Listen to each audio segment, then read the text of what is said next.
सुराज जय आदरणीय प्रसाद किशोर जी के लिए। नमस्कार। आप अपने गांव के इस प्रांगण में इस भरी दोपहरी में जुटे हैं, मुझे मेरी बात कहने का अवसर दे रहे हैं, इसके लिए आपका धन्यवाद कर रहा हूं। देखिए, हमारा नाम है प्रशांत किशोर और हम नेता ना हैं, हम कोई मुखिया विधायक नहीं हैं, हम यहाँ आपसे वोट मांगने नहीं आए, हम पैदल चल रहे हैं, संकल्प लेकर निकले हैं कि पूरे बिहार में गांव, शहर, कस्बा, देहात हर जगह पैदल चल के जाएंगे, जाकर लोगों से मिलेंगे, आपका कोई काम नहीं करेंगे, आपको ये बताने चले हैं कि आखिर हम लोगों की ये दुर्दशा क्यों है। देखिए, राजनीति में जे सरकार में बा वो कहता कि हम बहुत बढ़िया करता, जे सरकार में नहीं के वो ओकरा के गरियावता। हम उल्टी बात कह रहे हैं, हम आपको कह रहे हैं कि जो भी सरकार में है था, जिसने जो किया या करने का दावा कर रहा है, उस सब बात को सही मान लीजिए। मान लीजिए कि कांग्रेस ने 40 वर्ष में बिहार में बहुत काम कर दिया। मान लीजिए कि लालू जी के राज में सामाजिक न्याय हो गई। मान लीजिए कि नीतीश कुमार के राज में विकास हो गई। लेकिन अगर सब के बात के सही मानियो लिया तो वो हमनी के जो दुर्दशा बा वो आंख के सामने ही था कि बिहार आज भी देश का सबसे गरीब, सबसे पिछड़ा, सबसे ज्यादा अशिक्षित, सबसे ज्यादा भूखमरी और बेरोजगारी वाला राज्य है। एमे का बहस करे के बाद कि के कैला से के ना कैला। अरे भाई, जे रहे सरकार में हम सबके प्रणाम करत है, जान बख्शा जा, तू लोग बहुत काम हमने के कोई देला जा, कोनो दिक्कत नहीं। अब आगे के रास्ता सोचल जाओ। इतना बात तो सबके बुझाता कि जौना रास्ता पर हमने के पिछला 50 वर्ष से चलता नहीं जा, ये रास्ता पर चल के तो अगला 50 वर्ष में भी भला नहीं के होके वाला। अगर होके वाला रही तब ले हो गई रही। तो पहले आप समझिए कि बिहार में इतनी गरीबी क्यों है, हमनी के गरीबी से बाहर काहे नहीं निकल पावो। देखिए, दुनिया भर में गरीबी से बाहर निकले के 3 गो रास्ता बतावल गइल बा। पहला रास्ता बा पढ़ाई। सरस्वती की कृपा हो जाए, अगर आपका बच्चा पढ़ लिख जाए बढ़िया, तो वो से रहुआ गरीबी से निकल सकता नहीं। लड़का पढ़ लिख जाए, नौकरी लग जाए तो गरीबी से निकल जाए। दूसरा रास्ता है खेती। अगर रहुआ भी जमीन होके तो खेती किसानी करके भी रहुआ आगे बढ़ सकता है। जरा भी दोनों नहीं थे, उसके पास तीसरा अगर लक्ष्मी हो, पैसा हो, तो दुकान दौरी करके रोजी रोजगार करके रहुआ आगे बढ़ सकता नहीं। रहुआ ध्यान से देखो तो पता चले कि बिहार में 100 में 90 आदमी के पास की तीनों में कुछो नहीं थे। राउर लड़का गांव में या जब पढ़े जाता, राउर लड़का पढ़त नहीं थे, वो पिलुआ वाला खिचड़ी खाता। स्कूल में गई खिचड़ी खा के चल आई। कुछ आदमी बालन जरा कुछ साधन व्यवस्था बा, अगर राउर लड़का प्राइवेट स्कूल में भी पढ़ता तब वो जो कोनो पढ़ाई नहीं के हो।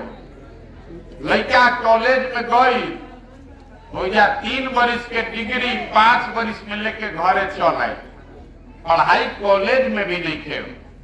तो जब आपका बच्चा पढ़ेगा ही नहीं तो मजदूर ना बनी तो डॉक्टर, इंजीनियर, कलेक्टर बनी, उसको तो मजदूर ही बनना पड़ेगा। और पूरा बिहार में सरकार 40,000 करोड़ रुपया हर साल खर्च कर रहा बा शिक्षा पे व्यवस्था पर, ताकि गरीब से गरीब आदमी का भी बच्चे को पढ़ने का सुविधा रहे। लेकिन अतना चोरी बा, अतना लूट बा, अतना कुव्यवस्था बा कि 40,000 करोड़ रुपया हमनी के खर्चा होता, लेकिन 40 गो लड़का भी बढ़िया नहीं कर पढ़ के निकल। तो पढ़े के व्यवस्था इजा लड़कन के पास है ये नहीं है। दूसरा रवा के बताइए यहाँ खेती, तो खेती करके रवा आगे काहे नहीं की बढ़। तो देखिए बिहार में जो 100 आदमी रहता, 100 में 60 आदमी के पास तो एक धूर जमीने नहीं है। 100 में 60 आदमी के पास जमीन नहीं है।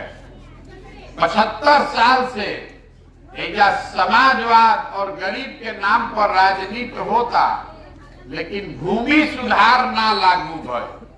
तो गरीब आदमी के पास जमीन है ये नहीं के। जो 40 आदमी के पास जमीन है होकर दुर्दशा इतना बा कि 40 में 35 आदमी के पास 2 बीघा से कम जमीन है। वही में बाढ़ो बा, सुखाड़ो बा, यूरिया के दामों 277 के जगह 500 बा। तो जो नहीं जा खेती होता वो कमाए वाला खेती ना हो, वो खाए वाला खेती हो। वो अपना खेत में उहे उपजावता नहीं कि राउर और बाल बच्चा के पेट भर जाओ, उसे बेच के कमाए के जुगाड़ नहीं के। रवा गेहूं उपजावता नहीं तो मैं सरसों तीसी छीट देता नहीं, ऐसे कि तेल मत खरीदे के पड़। लेकिन वो सरसों तीसी बेच के आमदनी ना होके जा। तो जब 100 में 5 आदमी बिहार में ऐसा बा ये खेती करके पैसा कमाता, बाकी आदमी खेती करके अपन बाल बच्चा के पेट भरता, चाहे खेत में मजदूर बा। तो पहला रवा के बताइए पढ़े के उपाय है ये नहीं थे। दूसरा खेती के हालत रवा के समझाइए देनी।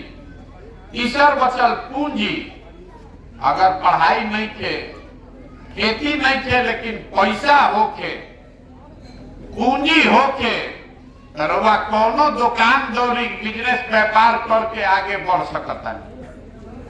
कुछ ना हो तो 5 गो भैंसे खरीद लेती, एगो दुकान किराना के खोल ले, परचून के दुकान खोल ले, मछली पालब, मुर्गी पालब, कुछो करती। तो बिहार में औसतन हर आदमी साल में 35,000 रुपया कमाता है। मान लीजिए एगो परिवार रहता, उसमें 5 आदमी 12, तो 1.5 लाख रुपया भई एक आदमी पर 35,000 साल में।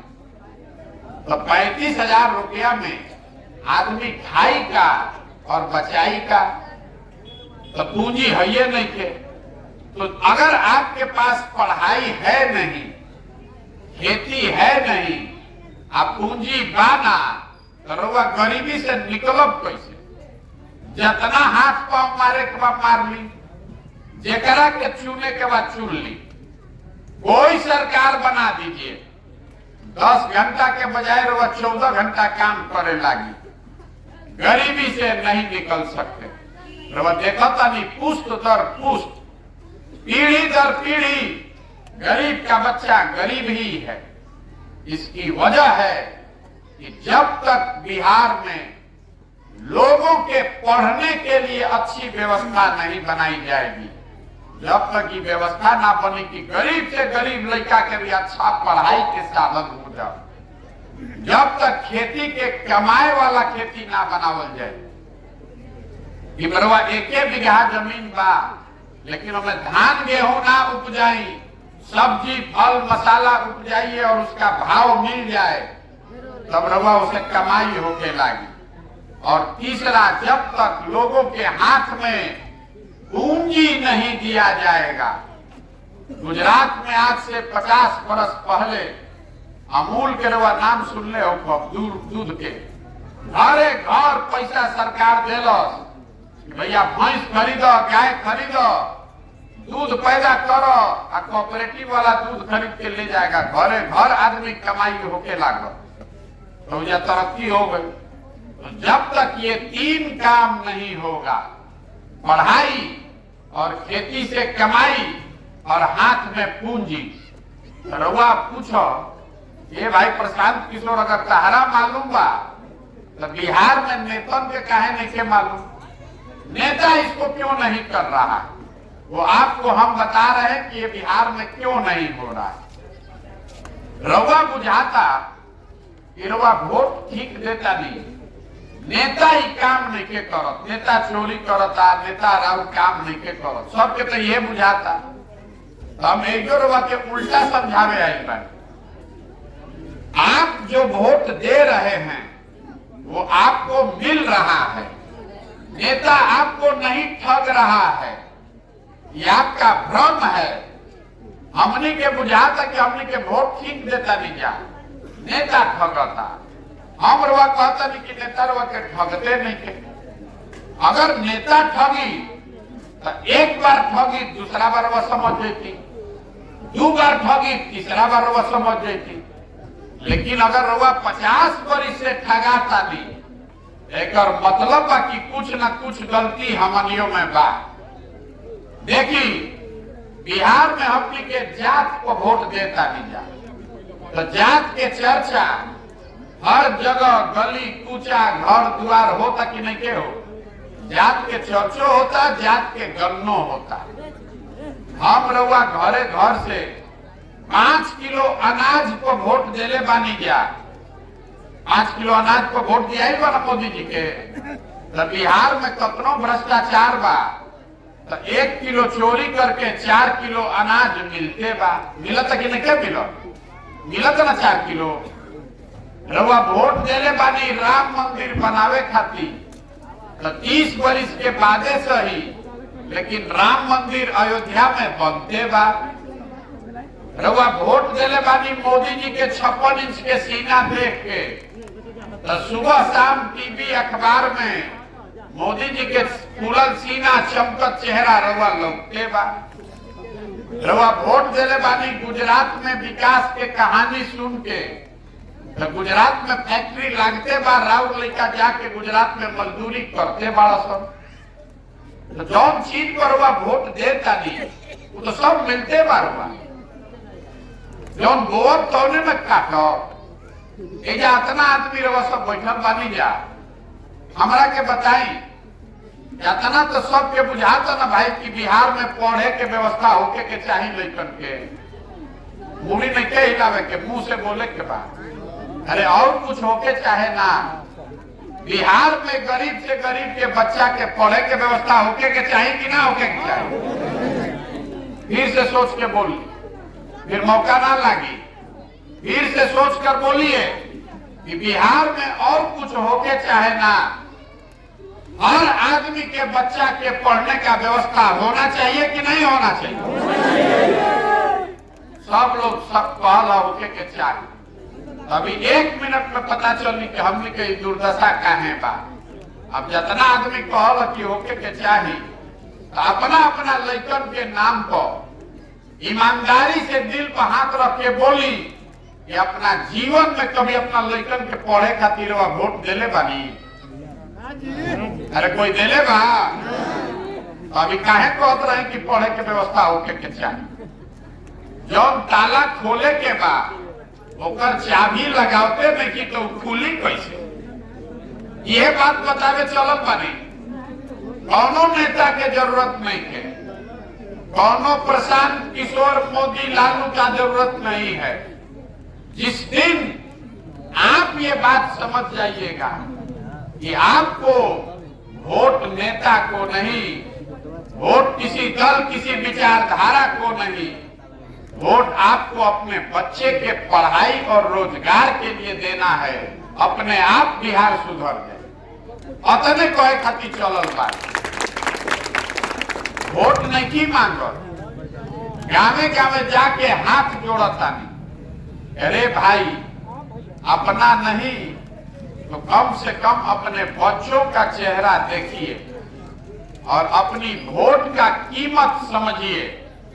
आपके वोट का कीमत जाति नहीं है, आपके वोट का कीमत नाली गली नहीं है, आपके वोट का कीमत 5 किलो अनाज नहीं है, आपके वोट का कीमत राम मंदिर नहीं है, आपके वोट का कीमत है आपके बच्चे का भविष्य। अगर आप अपने बच्चे का चिंता नहीं कीजिएगा, वोट अपने बच्चे के भविष्य के लिए नहीं दीजिएगा, तो कोई दल कोई नेता आपके बच्चे की चिंता नहीं करेगा। लिख कर रखिए। काहे करेगा भाई? जब रउआ अपन लड़का के चिंते नहीं थे तो नेता राउर लड़का के चिंता काहे करी?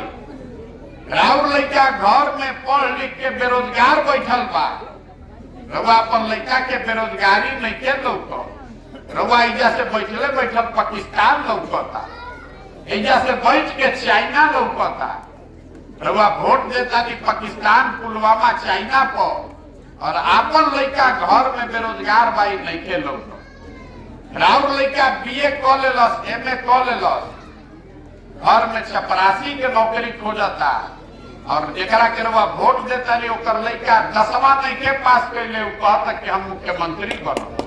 रउआ वही में लागल बा। कैसे सुधरी? तो यह बात बतावे चलल बानी कि भैया अपन लड़का की चिंता करी। नेता आके आपको कहता है कि देश के लिए वोट दीजिए, समाज के लिए वोट दीजिए। हम आपको कहने आए हैं कि आप अपने बच्चे के लिए वोट दीजिए, स्वार्थी बनिए।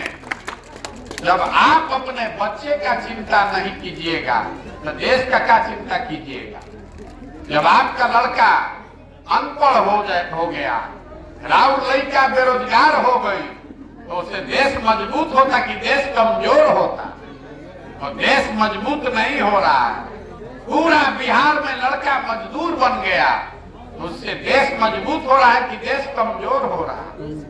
आप अपने बच्चों की चिंता कीजिए। आदमी कहता कि तो केकरा के वोट देवे के कहता भी हमनी के तो विकल्प नहीं के जा। एगो भाजपा बा, एगो लालू के ललटेन बा, आ बीच में लटकते हुए नीतीश कुमार है, कभी लटक के ललटेन पर, कभी लटक के कमल पर। तो केकरा के वोट दिया? हमनी के विकल्प नहीं थे। हम पूछा था नहीं कि रउआ विकल्प नहीं थे, तो विकल्प काहे नहीं की बनावो? आदमी कहता भैया हमने भी जो साधन नहीं थे, व्यवस्था नहीं थे, हमनी के राजनीति के समझ नहीं थे। तो जन सुराज वही व्यवस्था है। आप व्यवस्था का, संसाधन का, रणनीति का चिंता मत कीजिए। वो चिंता अपने बेटे, अपने भाई प्रशांत किशोर पर छोड़िए, अपने बच्चे के लिए खड़ा होइए। विकल्प आपको बनाना है तो दल प्रशांत किशोर काहे बनावस भाई? बिहार में दल कैसे बनेला? जे बनैलस दल वे हो गए दल के नेता। आइयो कह दिलस कि हमारा बाद होयन हमार बेटा, आ कुल जना जीवन भर तू लोग बिहार के आदमी वोट देत रहा। वो विकल्प नहीं है, वो दल राजतंत्र का शासन है, परिवार का शासन है। अगर विकल्प चाहिए तो जो रास्ता महात्मा गांधी ने आपको दिखाया, महात्मा गांधी वैसे वोट लेवे आई रहो, गांधी जी ने पहले समाज को जगाया, आपको बताया कि आजादी से कम कुछ भी नहीं। वही हम आपको बता रहे हैं कि आपके बच्चों के शिक्षा और रोजगार से कम कुछ भी नहीं चाहिए। ओके के चाहिए ना भाई? होना चाहिए ना? रोजगार चाहिए कि 5 किलो अनाज चाहिए? बताएं। रोजगार चाहिए कि 5 किलो अनाज चाहिए? तब वोट कोना को पड़े के चाहिए? 5 किलो अनाज को कि रोजगार को? अब पढ़ाई चाहिए कि अपन जात चाहिए? कहे खातिर तो सब कहते बा जात के नेता चाहिए कि अपना लड़कन के पढ़ाई चाहिए? तो पढ़ाई पर वोट करी, ये करा के करे के बाद करी। हमको आपका वोट नहीं चाहिए, लेकिन वोट कीजिए अपने बच्चों के पढ़ाई और रोजगार के। इसीलिए घूम रहे हैं। अपना घर परिवार सुख सुविधा छोड़ के 182 दिन से पैदल चलत। अभी 1.5 बरिस पैदल चलत। आदमी 5 दिन जाता बाबा धाम तो उनका गोड़ और फूल जाता। हम 182 दिन से चलता। ये कैसे होता का? ये हो रहा है ऊपर वाले के कृपा से और आपके आशीर्वाद से। अगर रउआ बुझाता कि जो हम काम करत नहीं ठीक बा, ये बिहार के भविष्य के लिए, बिहार के बच्चों के भले के लिए है, तो हम वोट हमको नहीं चाहिए, हमको आपका आशीर्वाद चाहिए। एक बार हाथ उठाकर आशीर्वाद दीजिए कि इस काम को ईमानदारी से किया जाए। है ना आपका आशीर्वाद? होके ना प्रयास होके चाहिए ना। एगो नारा लगवाई हम हम बोलब जय बिहार, रउआ बोले के बाद जय जय बिहार, जय बिहार, जय बिहार, जय बिहार, जय बिहार। तो हम बिना मतलब के कोई से नारा भी ना लगवाए। रउआ सुन ले कब मोदी जी के बिहार में हम नारा देश में देने रही, हर हर मोदी, घर घर मोदी। जब 13-14 में आधा से ज्यादा आदमी मोदी जी के नाम ना जानत रहल बिहार में, यूपी में, तो नारा दिया हर हर मोदी, घर घर मोदी। ये बिहार के नारा काहे लगवावता? ये बिहार का नारा इसलिए लगवा रहे हैं कि कहीं ना कहीं हम लोग का आत्मसम्मान मर गया है। बिहार का लड़का बाहर जाता है, कोई पढ़े जाता, कोई मजदूरी करे जाता, तो जेकरे मन होता वह गरिया देता। बिहारी मतलब बुर्बक, बिहारी मतलब बेवकूफ। कहियो कोई तमिलनाडु में मार देलस, कोई गुजरात में मार देलस, कोई महाराष्ट्र बॉम्बे में मार देलस। तो हम ये नारा लगवा रहे हैं इसलिए कि गांव गांव में इस बात के लिए आप तैयार होइए, इस मिट्टी का गौरव करना सीखिए। बिहार के लोग बेवकूफ नहीं हैं। हमने के सब आदमी बुर्बक बनी जा। बिहार का आदमी बुर्बक नहीं है, यहाँ के नेताओं ने हम लोग को बेवकूफ बना दिया। ये तो ज्ञान की भूमि रही है, बिहार तो ज्ञान की भूमि रही है। देवताओं को भी आकर यहाँ पर ज्ञान मिला है। 1500 साल तक इस देश की राजनीति बिहार से चली है। और आज हमने के दुर्दशा देखी कि हमने के लड़कन के पढ़े खातिर, रोजगार मजदूरी खातिर पूरा भारत में घूम के जलील होके पड़ता। खड़ा होकी हाथ जोड़ता नहीं कि अपने और अपने बच्चों के लिए ऐसा बिहार बनाइए कि हम लोग के बच्चों को बाहर पढ़ने के लिए, मजदूरी करने के लिए नहीं जाना पड़े। तभी आपका आत्मसम्मान लौटेगा। नहीं तो आज तमिलनाडु में पिटा रहे हैं, कल यूपी मध्य प्रदेश में भी लोग मारेगा, कहेगा कि भागो बिहारी यहाँ से।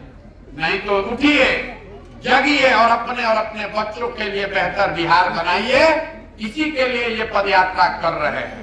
अगर अच्छा लगे तो बहुत बढ़िया, इससे जुड़िए। और नहीं अच्छा लगे तो जिस दल, जिस नेता, जिस विचारधारा के साथ हैं उसके साथ रहिए, उसको वोट दीजिए। लेकिन गलती कीजिएगा तो आप अपने बच्चों के भविष्य के लिए खुद ही जिम्मेवार होइएगा, दूसरा के दोष मत दे। यही कहकर मैं अपनी बात खत्म करूंगा।